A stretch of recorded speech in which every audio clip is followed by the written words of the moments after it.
नमस्कार। आज हम चाणक्य नीति की गहराइयों में थोड़ा उतर रहे हैं। हाँ, और ये सिर्फ कोई पुरानी किताब नहीं है। बिल्कुल। ये तो जीवन जीने का, सफलता पाने का एक कह सकते हैं व्यवहारिक तरीका है। चाणक्य, जिन्हें कौटिल्य भी कहते हैं, मौर्य साम्राज्य के पीछे उन्हीं का दिमाग था। हाँ, असाधारण रणनीतिकार। हमारे पास एक लेख है, चाणक्य नीति के 10 सुनहरे सिद्धांत। अच्छा। तो आज हम इसी पर बात करेंगे। कोशिश करेंगे कि ये जो सदियों पुराने विचार हैं, वो आज भी हमारे लिए कैसे काम के हो सकते हैं। मतलब लीडरशिप में, रणनीति बनाने में। हाँ, और व्यक्तिगत जीवन में भी हाँ, कैसे मदद कर सकते हैं। ठीक है। तो चलिए एक दिलचस्प सिद्धांत से शुरू करते हैं, ईमानदारी में संतुलन। चाणक्य कहते थे, अति ईमानदारी से बचें। उनका तर्क था कि सीधे पेड़ पहले काटे जाते हैं। हाँ, ये बहुत सुना है। इसका मतलब ये नहीं कि बेईमान बन जाओ, नहीं, बल्कि सामरिक बुद्धिमत्ता, मतलब कब कितना बोलना है ये जानना जरूरी है। बिल्कुल सही।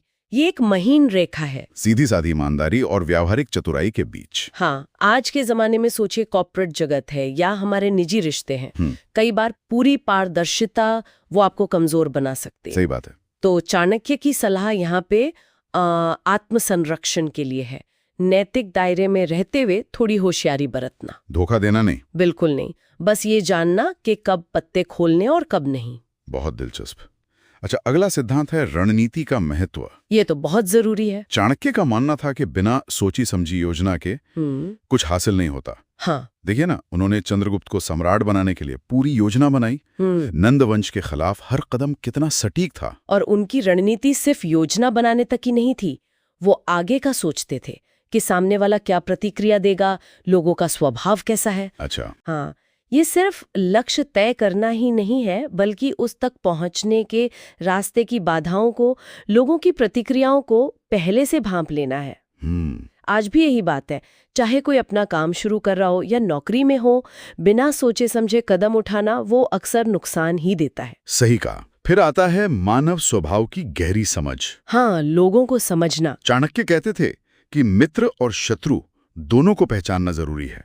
उन्होंने लोगों की ताकत और कमजोरियों को मतलब बड़ी बारीकी से समझा। ये असल में अगर आज की भाषा में कहें तो इमोशनल इंटेलिजेंस का ही एक प्राचीन रूप है। हाँ, कह सकते हैं। आज के दौर में तो ये और भी जरूरी हो गया है। अपने आसपास के लोगों की मंशा क्या है, उनकी प्रेरणा क्या है, ये समझना आपको धोखे से बचाता है और सही निर्णय लेने में मदद करता है। बिल्कुल।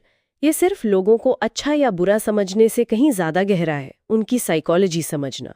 और एक अहम बात, धैर्य और सही समय का इंतजार।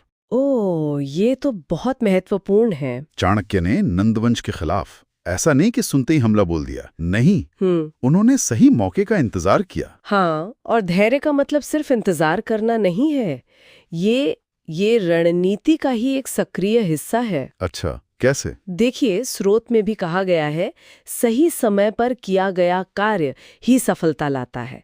जल्दबाजी में लिए गए फैसले, चाहे वो करियर में हो, निवेश में हो या रिश्तों में, अक्सर गड़बड़ हो जाते हैं। हाँ, अक्सर नुकसानदेह होते हैं। सही अवसर की प्रतीक्षा करना और फिर पूरी ताकत से लगना, यही चाणक्य सिखाते हैं। बिल्कुल। फिर उन्होंने शिक्षा को सर्वोच्च प्राथमिकता देने पर भी जोर दिया। ज्ञान? हाँ, उनका मानना था कि ज्ञान वो शक्ति है जो कभी नष्ट नहीं होती, और वो खुद तक्षशिला जैसे महान केंद्र से जुड़े थे। आज की दुनिया कितनी तेजी से बदल रही है। हाँ, तो ये बात मतलब निरंतर सीखते रहना और भी ज्यादा जरूरी हो गई है। यहाँ शिक्षा का मतलब सिर्फ डिग्री नहीं है, सही, बल्कि लगातार सीखना, नए कौशल अपनाना, बदलते वक्त के साथ खुद को ढालना है। ज्ञान आपको आत्मनिर्भर बनाता है, सम्मान दिलाता है, और सबसे बढ़कर आपको अनुकूलनशील बनाता है। बिल्कुल, फ्लेक्सिबल बनाता है। उस लेख में कुछ और सिद्धांत भी थे, जैसे अपनी योजनाओं को गुप्त रखना, संसाधनों का सही इस्तेमाल करना, हाँ, शत्रु को कम ना आंकना, आत्मविश्वास रखना और परिस्थितियों के अनुसार ढलना, लचीलापन, ये सब भी जरूरी हैं। हाँ, ये सब सफलता के लिए अहम है। तो कुल मिलाकर हमने देखा कि चाणक्य के सिद्धांत, चाहे वो व्यावहारिक ईमानदारी हो, रणनीति हो, लोगों को समझना हो, धैर्य हो या फिर शिक्षा का महत्व, ये आज भी उतना ही कारगर है। बिल्कुल। ये महज किताबी बातें नहीं है, ये जीवन जीने के व्यवहारिक सूत्र हैं। सही कहा। ये प्राचीन ज्ञान हमें आज की चुनौतियों का सामना करने की समझ देता है, ताकि हम एक संतुलित और सफल जीवन जी सकें। ये कालातीत बुद्धिमत्ता है, टाइमलेस विजडम।